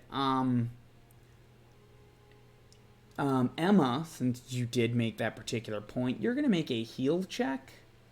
Unfortunately, you're pretty low at it. It's only 37. Why don't you go ahead and give it a check? I like it. I'm gonna give you 5. It's adorable. So I'm gonna give you additional 5. So you're making it a 42. Well, I got 23. Nice. So I'm gonna move you up 1 step on the condition track there, Agatha. That's not, in the end, you are seriously wounded. There's only so much kissing the boo-boo's gonna do. But it does something, so, So you are now only moderately wounded. Listen, as long as we can get those endorphins going, Yeah. So that being said, Van Helsing's probably like, drops the shovel. Yeah, I was gonna say, like, I'm gonna keep digging, like, I feel like shit, but we're here for a reason, and then just ka-thunk. All right, get down here. We have It's found not too, him. They don't dig graves too terribly deep. I believe at this time. Actually, hold on. Dr. Pond, how deep did they bury them in the 1700s? Deep as they could. I don't know. I would figured say- you might know. Hey, you're 6 there. feet has always been kind of a good idea for, deterring scavenger animals. There The you go. only thing Okay. that's really gonna stop you is like sea level, but we're up on a hill, so Yeah. Gotcha. Well, never mind. 6 feet. cemetery is usually up on a hill. Gotcha. So you jump down. Yep. All right. I'm down in the grave. Let's get this thing open. You're going to open it up? Yeah. Don't do it. I'm like looking over like someone should put out that fire as well. I'm here for a reason. Let's get this thing open. Let's desecrate this grave. You open the coffin, and you find what you don't expect. In a way, it's empty. There is one thing, however. So you get the grave, and then there's like just to the side of the coffin, there is a knife, an engraved knife. Knifed, not knight. Oh, there you go. Medieval knight, right there. Whoa. This throws things off. Engraved even. Yes. I am in the wrong time period. And it says, it's engraved with the name of probably whoever initially owned this knife. And it says Young. This knife belongs to a, most likely a Mr. Young. Here, hand it up. Well, we know one thing for sure. Brennan, your dear departed, is not in the grave. So there is no grave to desecrate. Or desiccate, I suppose. Well, let's bury it again. Let's bury it again. We're not gonna leave it just open here. And with that, ladies and gentlemen, that is we will end episode 2 of Van Helsing 1776. We have found out that, I'm sure as we all suspected on a narrative level, that Brendan is not in fact in the grave. However, we have found a strange, a knife engraved by potentially someone, Mr. Young. That's strange. We met a Mr. Young earlier, didn't we? Stumbling out of the church, drunk. He seems to claim that the strange murder that happened last night didn't happen by a wild animal. Then you guys had run into another body that was supposedly killed by a wild animal, but was strange. And we also have Definitely couldn't be Josephine connected. being chased through the crossroads by a living or unliving or possessed scarecrow. That was so creepy, dude. What the hell? See, now I'm so disappointed good. I didn't have a mask or something ready to go. That'd have been pretty cool. Bro. My heart couldn't take it. I don't know where it came from, but I found out a long time ago that apparently I am horrified of Scarecrow. Oh, I'm sorry. Yeah. Oh, That being said, hey, we do have a content and sensitivity warnings. If I pull something out and you're just like, no, thank you, go ahead and upgrade that content warning.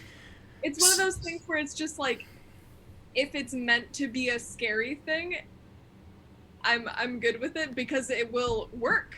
Yeah, exactly. It's a squick. It's Gotcha. a squick. All right. Thank you, ladies and gentlemen, for watching us here tonight. I'm gonna go ahead in the chat. There's not a great many of us, but I'm gonna drop in the vampire thing here. So I have started my own Patreon, kind of actually at the behest of Grim and Perilous. As you can see, not all of us had these kind of outfits just laying around. Incidentally, I work in a school and a teacher just gave this to me, but not everyone has that tie. Is pretty much every show looking different hair, different time. It's not because Ty has literally that kind of different hair. Ty purchases wigs. We got a tricord for Agatha. And so everyone spends a little bit. Now we're all costume role players and LARPers. We'll find a reason to use this again. But it would be really awesome if I could toss these guys a couple bucks for their time and things like that. So you can go ahead, hop on the Patreon. There's like 3 tiers. I don't have anyone currently supporting me, and if no one ever does, no big deal. We're having a good time here playing a game for us that you happen to watch, and because you're watching, we tend to make a little bit stronger narrative decisions and dress up a little bit. This is not how we look like every day at work. Thank God, I guess. I don't know. We don't thank him. Yeah, We so thank ourselves. all right, yeah, so that would be a simple way you can support us. If you're watching this here on Twitch, why don't you go ahead and follow? Cost you nothing. If you're watching on YouTube, like and subscribe. Cost you nothing. Great ways to support us. Another thing you could do that costs you a little bit of money, follow the Patreon. You could subscribe to this channel. If you got Prime Gaming, you get to do it for, I think you get one free. So if you got one sitting around, tossing it over here is always good. You can also pick up Grim and Perilous's, or I guess it's Andrew McNeil, but through Grim and Perilous. Their RPG books, Zweihander is amazing. Main Gauch is a great companion to that. You can't get it yet, but I believe you can do pre-orders of Flames of Freedom starting, I think, now. And it should be coming out in the next couple of months. It's tons of fun. There's very rarely games set in this time period. Tons of fun. So I hope everyone had a good time, and we will see you in 2 weeks. You sad that you're not going to have anything to do next Wednesday? Why don't you jump over to TTRP Theater and watch pretty much most of us do Star Trek Sagittarius. You'll get to see me play. That's a rare one. Ty will be making their debut in the second episode because they were off doing a cool vacation without us. That's cool. If you got nothing to do tomorrow and you would like to see more of Ty and me, you can watch Vengeance in Vaulderie, our Vampire the Masquerade Sabbat game. That's so far every Thursday at this time. So if you like us, there's plenty more to see. And we will see you guys on this channel again in 2 weeks. So I will see you guys then.